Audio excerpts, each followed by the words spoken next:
Yeah, I just want to take a couple of minutes at the very start to introduce myself, really, because I guess not many people here would know me, and what on earth am I doing here, and what right have I got to talk about such weighty matters as science and Christianity. I grew up in Northern Ireland. I was well, that became obvious pretty quick. I was the kind of kid that loved sport, but I also loved reading. And it was kind of a bit of an odd combination. I think if you love reading, you're always a bit of a nerd, but I always kind of like the sporty things. And the funny thing, I really loved school.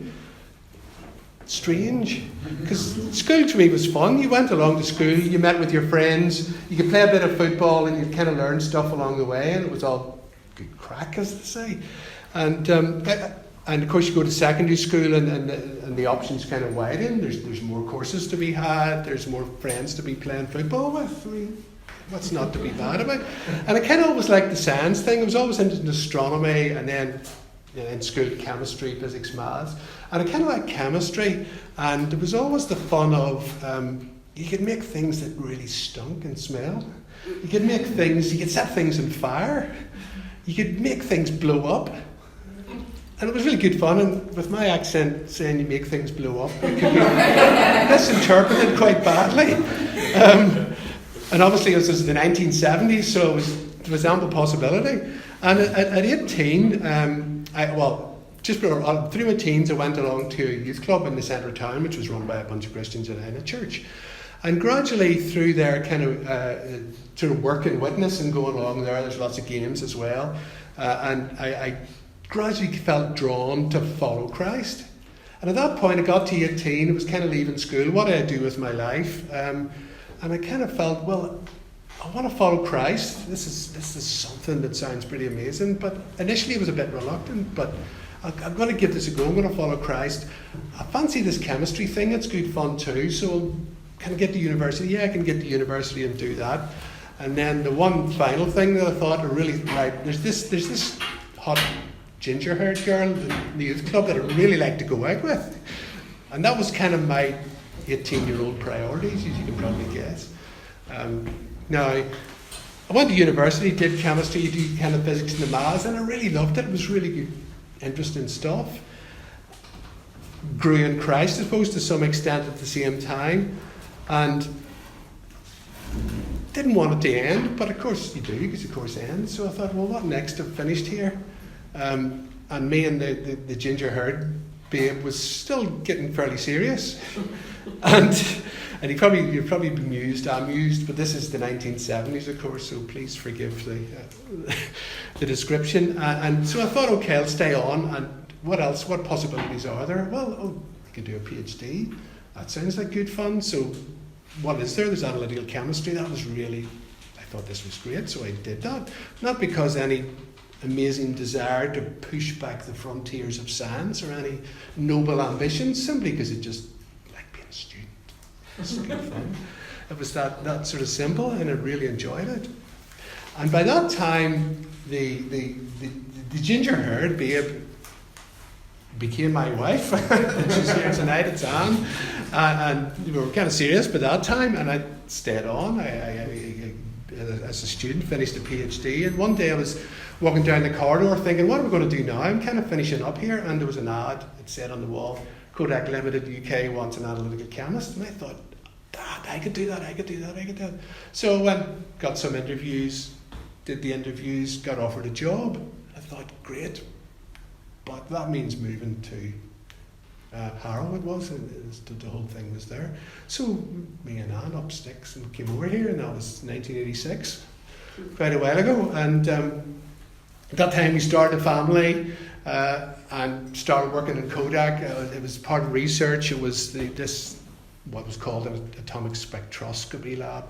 If you're really interested, I can tell you later, but you probably aren't. And I really enjoyed it. Did that for 13 years.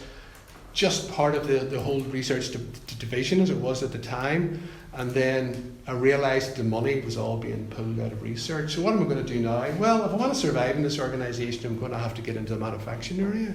So I moved into the manufacturing area as a chemist, supporting the manufacturing operation. And Really good, enjoyed that too. I mean, obviously all jobs have got good and bad, but I really loved that. And then 3 years ago, they closed the whole site and retired. And here I am tonight. I'm coming on to Wellspring for a year and a half. And if there's one thing to take away from tonight, often in church, as Stephanie has hinted, sometimes science can be portrayed as the enemy. So hopefully by the end of tonight I can sort of convince you that science isn't the enemy. It actually can be your friend or even your ally. So that was the one thing to hang on to. I'll sort of get there in the end. I can talk too much, so if that's the one thing you can hang on to, please hang on to that. And to start properly, I've got a little visual aid here. And it's probably so tiny none of you can even make out what it is. But it actually is a little model of a racing motorcycle. And you can probably see onto it. It dates from 2005. And it's a little model of what's called a MotoGP racing motorcycle, which is kind of like the Formula One, except it's on bikes. And you can kind of look at it, and it's a nice little thing. It captures it very well. The sort of the speed, the pent-up power. It's even got the right sort of Repsol Honda markings on it. So you kind of know who, that's one of the top manufacturing teams of the little, the Honda racing team. And you look at it closely, it's even got a 69 on it, which was the late Nicky Hayden's kind of numbers on it. So it's a nice little thing, but it's not the real thing. It's only a model. It captures the essentials. And the best models capture the essentials very well. But there's always something missing. First of all, it's tiny compared to the real thing. And it lacks certain essential features, like it doesn't have an engine and it doesn't have brakes, which, believe me, if you're on a motorcycle, are pretty important. So, where I'm going with this is models are quite useful. They can be quite pleasant. And they capture an aspect of reality, but all models don't capture everything. They all go wrong in some respect. They're all lacking in some respect. In this case, size and oomph would be what it's lacking. But it captures the essence of that motorcycle. And tonight, just to start off, I'm going to talk about some of the models of interaction between science and Christianity. And it probably turned you off already by the fact that I'm calling them models of interaction. It's just a Ponzi way of saying relationship. Because I know you folks in Wellspring, and I've learned one thing since the year and a half in being in Wellspring: you love the word relationship. and that's what it is, the relationship between science and faith. And I'm just going to talk briefly about three of the models. The most common one is conflict. It's like war. The second one is nomad. I'll get on to that. And the third one is a dialogue. And I'll just go on to the first one, the conflict model. This is the one that probably is most prominent in the news. It's always portrayed as science and Christianity, or science and faith, or a war. It's a big war, it's a battle. And people will sort of point to history and say, yeah, look at Galileo. He tried to convince everybody it was the sun was the centre of the solar system and the earth went round it, and the Catholic Church slapped him down hard and had to make him recant his heresy. Look, there's your evidence. They point to Darwin and his Origins of Species and they say, look at the furore that caused. Look at the fight. Oh, dear. It's warfare, isn't it? They even talk maybe more recently about the Big Bang and the whole origin of the universe and say, that all disproves all this Bible stuff. And there's actually a grain of truth in this model. All models are some aspect of reality, simply because, especially in the US, less so in the UK, there is actually a real sort of war going on, which is part of the US culture wars. And on one hand, in the red corner, you have people like Richard Dawkins, who would represent what's called the New Atheism. And the New Atheism is very sort of aggressive, very forceful, and it's kind of saying, people like Richard Dawkins, for instance, would say that science is proof that atheism is true. And if you can't see that, you're deluded. And of course you have books by Richard Dawkins, this famous one about 10 years ago or more called The God Delusion. You believe in God, you're deluded. That's part of his message. And he's quite baffled, because he was an evolutionary biologist, by the fact that he kind of says that scientists who believe in God they're like Neville Chamberlain. They sort of appease the other side and try and get on with it when really there shouldn't be an appeasement. His is definitely a warfare model that he employs. He's very high profile. He's very aggressive, very active and very vocal. But the interesting thing is he wouldn't represent mainstream science. Interestingly, a lot of scientists would, and a lot of even atheists would consider that he is bringing atheism into disrepute by his very sort of forceful, very aggressive sort of approach to these things. And it's kind of interesting because he considers theology as just and the whole God thing. It's all just made up stuff. So I'm not going to waste a minute of my time entertaining that. But of course, when he writes, that ignorance comes across quite easily. That ignorance is quite obvious in his writing. But it's almost for him a badge of honour as opposed to something that should be corrected. And of course, in this conflict, on the other corner, in the red corner, you have people like Answers in Genesis, by like a guy called Ken Ham, and they're very much the other side of the extreme. In other words, God's word is our only authority on everything, including science. Science is wrong about so much, the age of the earth and a whole pile of other stuff. And Christians who are scientists, you're badly compromised, and you really need to give this up and return to the Word of God. I mean, I'm beginning to sound like Ian Paisley, which isn't that sort of difficult here. And they consider science to be, in essence, an atheist enterprise. You can't be both. Again, you've got to choose sides. Very polarised. Yeah. I've had enough of polarisation. I lived with it all the time until I left home. But it's very polarised, and then, and there was one particular passage I was reading recently, just in preparation. It was kind of interesting because it was a very much, the gloves came off. It's a call that these scientists should set aside their kind of atheism and repent of all of this and take our culture back. And if it had been written in the Trump age, all it needed on the bottom was "Make America Great Again." It was quite amusing, but yet. That's the warfare that seems to go on. And to me, it's a wider part of that whole culture war in the US, which does spill over and does influence churches in the UK, I would say, to some degree. So I would say that particular model is a flawed one. I mean, historians don't even take that conflict model seriously now. But of course, the musings of historians often gets lost in academia. It doesn't sort of filter down to popular culture. It may take a while to do that before it eventually happens. But there's another model, which this is the height of ponciness, but it's kind of non-overlapping magisteria. In other words, you have science, right? This is one big thing. You have faith or Christianity over here, it's another big thing. And the two are completely separate. They're doing different things. And there's a lot of truth in that. Simply because, yes, science has its limitations. It can't answer all questions. It's very good at investigating the physical world, finding out mechanisms of how it works and so on. But the questions that often matter to us most, like purpose, why things happen, matters of love and justice and freedom, how does it address those? Well, it's not really equipped to address those kind of issues. And they're beyond the realm of science. Well, faith can deal with those issues well, can't it? Of course it can. And therefore, there is a truth in that.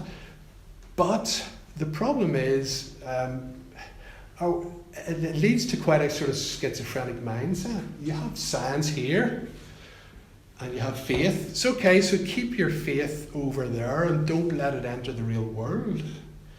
Well, that's not a very clever approach for us as Christians either. You know, we're not sort of split down the middle and you go to work and your faith stays at home until you return. You know, that's not the way we as human beings operate. You know, and then on Sunday we bring out the faith bit, and you know, as kind of David was telling us on Sunday, you know, we want to live inside out. It's something that their faith is interacting, not just with those around, but in the public space, in the world around. And there's a Christian version of that, you know, this fideism. It's kind of like faith is something that is separate from reason, from logic. You know, it's something that's separate and doesn't cross over. Well, actually, I would like to think that our faith, yes, it has a paradox in many parts of it, but it is reasonable faith. It's not faith in you know, as some would like to tell us fairy tales. It's faith based on historical evidence as much as faith based in experience and in your own life. So that particular model, yes, it has something, but it's not quite the whole picture. Schizophrenic sort of separation between the two isn't very satisfying, or even, I think, very biblical, because of God, you know, we believe in God, we've got God who is God of all things, not just little bits here and there. I'm moving on to the kind of the third wee bit, like a dialogue model. And to me, this is the one that is more enriching. So science, yes, it has its means and its methods. Faith has its own word, but the two of them actually overlap. Yeah. Not completely, because they're different things, but there is an overlap between the two. And in fact, that's how early scientists started off their enterprise. In those days, you know, 150 odd years ago, they were called natural philosophers. And they started the whole enterprise because they wanted to try and understand the works of God, and by that process to bring him glory by understanding him. The more they could understand the works of God, they could highlight the glory of God in his world and his universe. And of course, as a hint of that, there's questions that science can't address. You know, what should we do? Well, should is a morally loaded question, you know, and often science doesn't have the means of answering those questions. We'll try sort of in some of the scenarios at the end, kind of interacting with that, you know, to see what we think, you know, and it'll bring out, as we think about what should happen, our values become exposed, sometimes for greater reflection. But also, there's not just that side where our faith is helping science to make those sort of decisions. There's also the other way, the two-way traffic, in that science can actually, as I've hinted, can expose the glory of God. You know, those guys originally, when they were doing their sort of early science, they were seeing God as revealed in his word. Special revelation. But God is also revealed in his works, his world around. And there's also called like a two books approach. You know, you have his works exposing his glory and his word exposing his glory. They're not exposing everything or revealing everything. I mean, obviously, science can't tell you if God is God of love. It can't tell us about the incarnation, all those kinds of things. But yet it can see the amazing way that he has structured and built this world and this universe. And by understanding how those works, we get a sense of, wow, that is not just clever, it's subtle, it's elegant, it's amazing. It sort of can draw worship from us. We can all appreciate the beauty that we see around us in our world and in our universe at all scales, you know, the huge scales of the universe, our human scales, but even on the microscopic scales of things that we can't tell or see, of atoms and so on. There is a beauty there that is quite astonishing. And dare I said that this may sound odd, but even sometimes the mathematics is beautiful. That's weird, isn't it? Mathematics can be beautiful and expose the real care and the way in which God sustains things, not just in an arbitrary way, but he sustains things in an extremely precise way, which we can only formulate in terms of very precise mathematics. That's the extent of which he cares and manages things and sustains things. So it's like there is a two-way traffic that is fruitful, and not so much of a warfare thing, but yet warfare seems to be the dominant model that people get sucked into, and indeed in the media. Right, let's keep going. What time have we got here? Am I bounded by any particular time? Don't say no, because that's a bad... You did right. Okay, fair enough. And I just want to go into the how does science work part of it.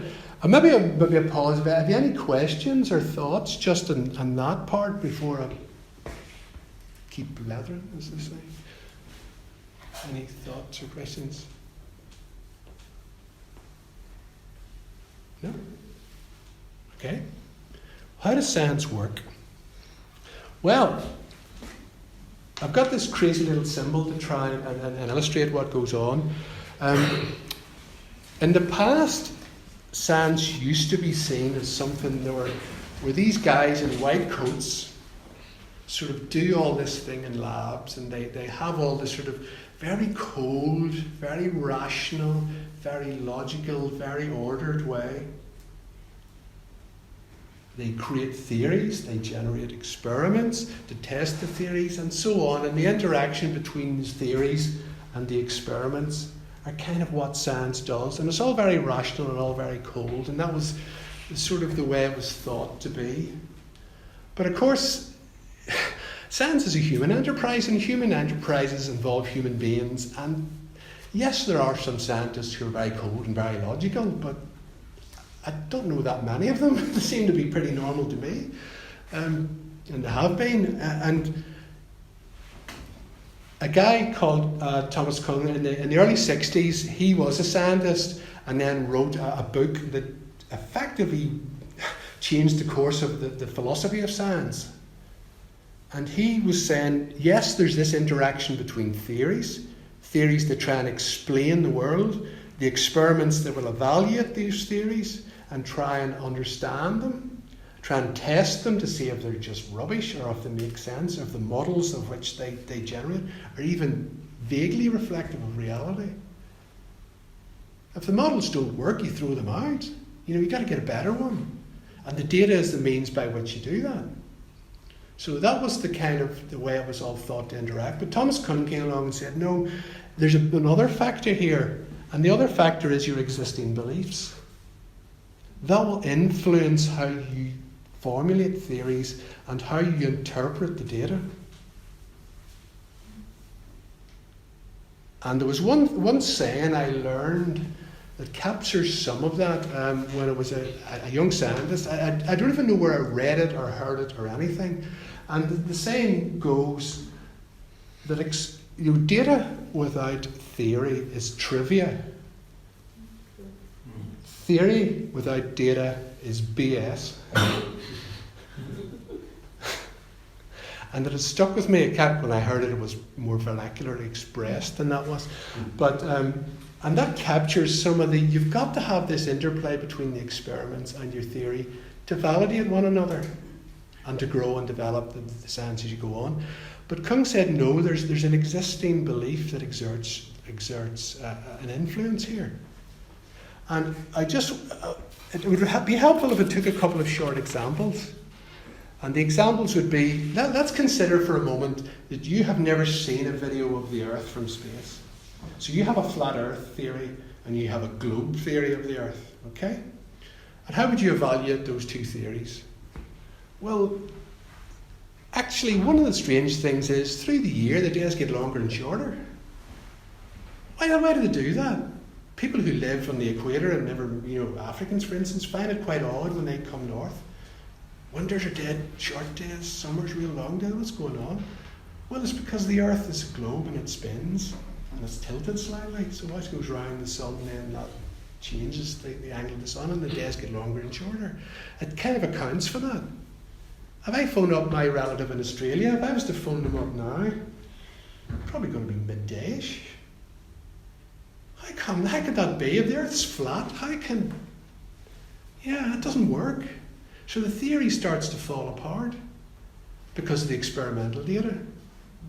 And that the whole globe thing makes sense. It's kind of interesting because there's a whole resurgence, strangely, in the flat Earth theory. It's just getting traction again. Social media is crazy.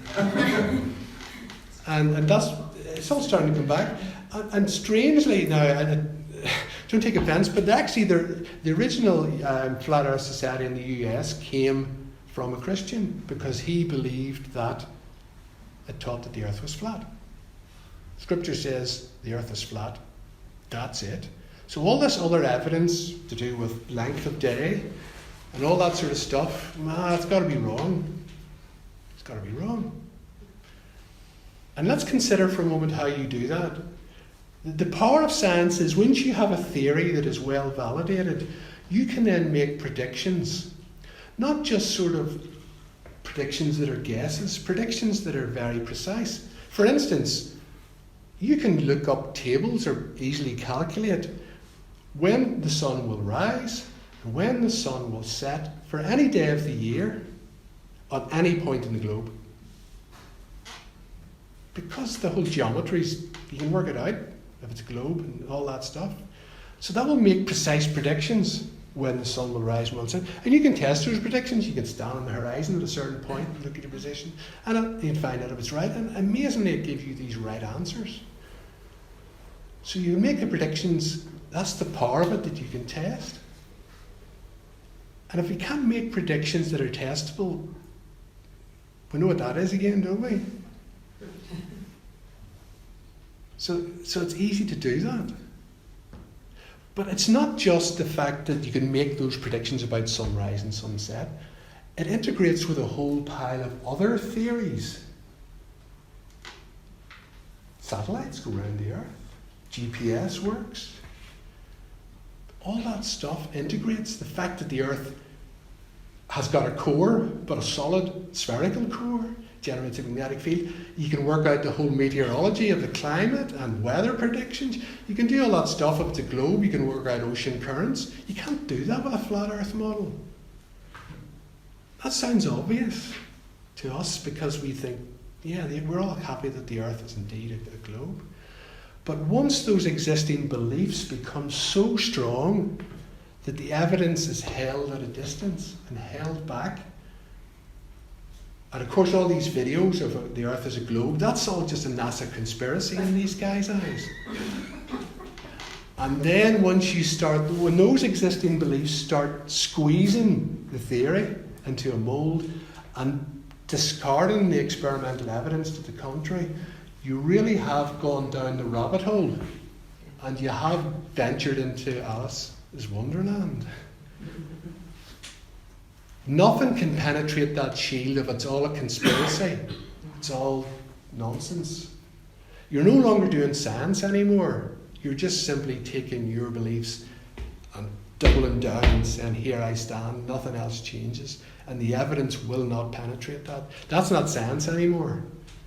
So there's this kind of, yes, we have pre-existing beliefs about our theories and the experiments we can do and how you interpret them, but we've got to be able to modify them. Otherwise, we really have lost it. We're not doing science. We're just, we're generating dogma that will not change. And I take another example that may have sort of been, as one that's maybe more current. You probably hear lots of things in the press, certainly in science fiction, certainly in popular TV, to do with the whole idea of parallel universes, other dimensions, all that kind of stuff. You'll hear talk about a multiverse, lots of universes all sort of bubbling out together. And that's quite a popular idea. And what that came out of what's basically called string theory, or superstring theory that became string theory. Simply because in the world of physics at the minute, you've probably heard of Einstein's general relativity. Explains gravity amazingly well, superbly well, been validated in practically every realm that's been test it in. And of course, you have on the other hand, very small, there's a theory called the Standard Model of Particle Physics to do with all the atom stuff. And it's another superb theory that explains in exquisite detail how all these things work, been tested in a whole variety of ways and found to be spot on. But these two theories can't mesh together. There's no way to make them mesh together. So what they're doing is trying to get a theory, what's called a theory of everything. Wonderful. It's not actually of everything, but it's basically the four known forces. Get gravity and all these other forces together. We've got a theory of everything. Superb. And the string theory is the way that was progressed. Unfortunately, 30 years down the line in string theory, we haven't come up, well, I haven't, it's well beyond me, I can tell you. There's been no testable predictions come out of that. So it's an elegant, beautiful mathematical theory that predicts lots of different solutions with different universes and all this wonderful stuff. But there's not a shred of evidence for it. And people talk about it as if somehow it's established a fact. That's the problem, I suppose, if you're not familiar with all this stuff. How do you know when a scientist stands up in front of a camera, comes out with things? Is this his own opinion? Is this mainstream science? Is this philosophy? Is it personal opinion? Is it, well, how do you work that out? And I'm probably going to be quite harsh here, and reading the Daily Mail will not help you. I would say this one thing: Daily Mail, Daily Express, do not believe a single science story that hits the front page of those tabloid newspapers. The reporting is shockingly bad and misleading. Because they're trying to sell newspapers, everything's sensationalised. You read down the article, if you've kept all the way down and you're not bored by the time you get to the bottom, you find actually the picture is quite different than the big headline tries to tell you. There's so much nonsense talked about science. And then, of course, if you know a bit of science, you read this and you think, oh, for goodness sake, that's awful. And then they start reporting on matters of which you don't know. Do I trust them? Probably not. But that's just me starting on a hobby horse. Sorry, I'll get off that one. So it's really hard to know what's mainstream, what's validated, and what's just people's opinions sort of being scattered around. Or even what's, in some cases, people, maybe like Richard Dawkins, who want to use it as a hammer to beat you with. So how do you work all that stuff together? And this one's probably a little bit more, before I sort of go open up a little bit more to questions and so on. There actually is an analogue of that in our faith. And that the theory is the theology bit. The data, and let's call it the experiential part, is from the Bible and our experience from day to day. I know that the theology interacts with your Bible. But of course, what you read in the Bible is shaped by your theology and, in this case, your church tradition, as if you want to call them pre-existing beliefs. So there's an analogue in that in the Christian life. How do we read the Bible? Sometimes that's just shaped by our church tradition and there's no other way of reading it. You might even be aware there's another way of reading it. You might be willing to entertain there's another way of reading it, because that's the way it is in our church, So I'm just bringing that to your mind. I'm not going to pontificate about this particularly any longer. That there is a similar thing going on where your church tradition can control your theology and how you read the Bible. Where in fact we'd hopefully, if we're truly biblical, we want to read the Bible, interpret our experiences, and modify our theology and existing beliefs in line with what we find there, with responsible kind of Bible study and teaching. So that's kind of going on as well there.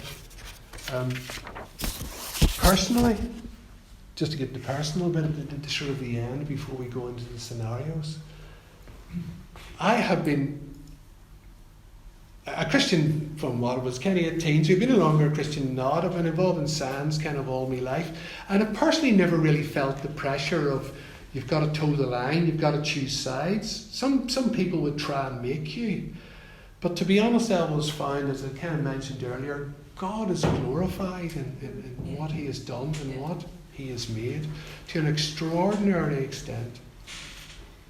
That whole sense of even in simple, from my case, simple, what appear to be simple chemical reactions, there is a beauty.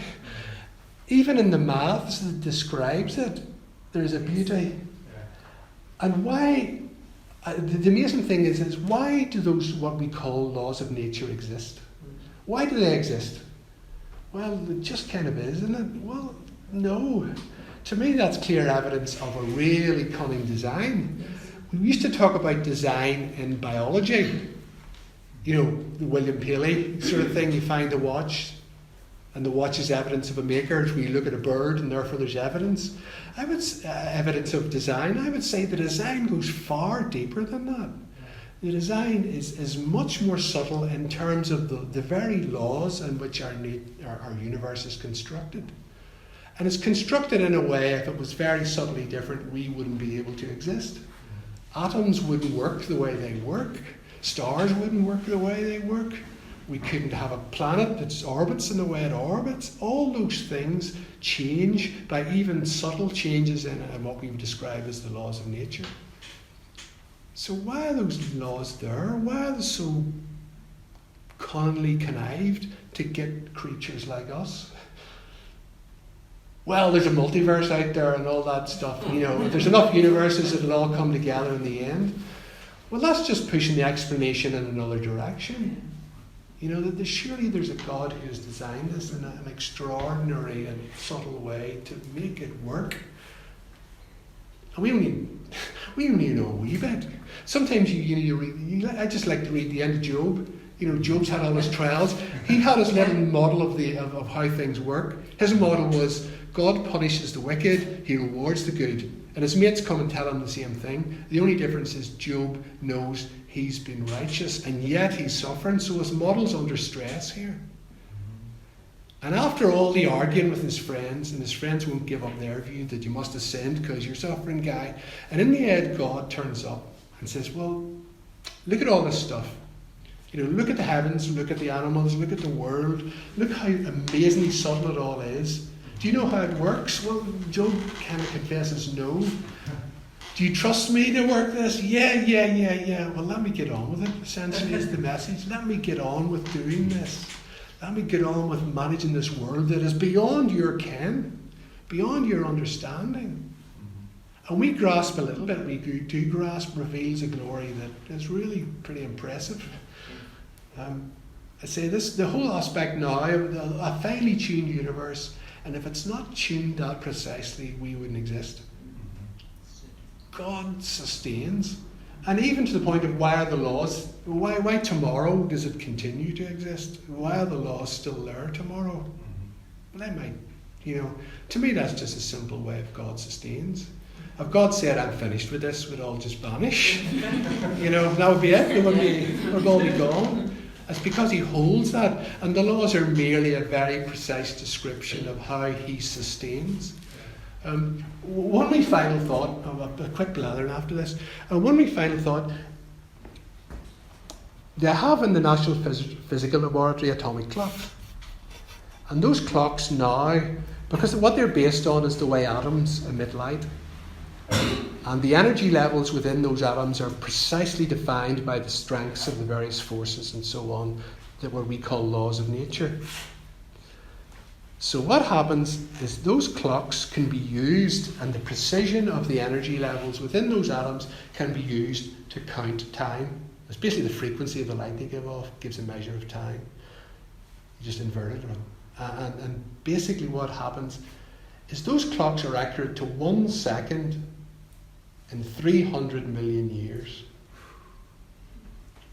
They're working on the next generation, which will be, I believe they're going to be accurate to 1 second in it's several billion years. In other words, it's older than the age of the universe, which is reckoned to be about 14 billion years old. How does that work? The precision in those atoms and the way they're made enables you to use that to count time. With that precision, Because God says, I don't want this messing around. You're going to stay there, and you're going to stay there precisely. I'm going to formulate these laws, and I'm going to make sure this is the way it all works. 1 second in 300 million years, and that's not quite the best we can do from what he's made. It's an impressive degree of sustaining. So science isn't your enemy. It can be your friend.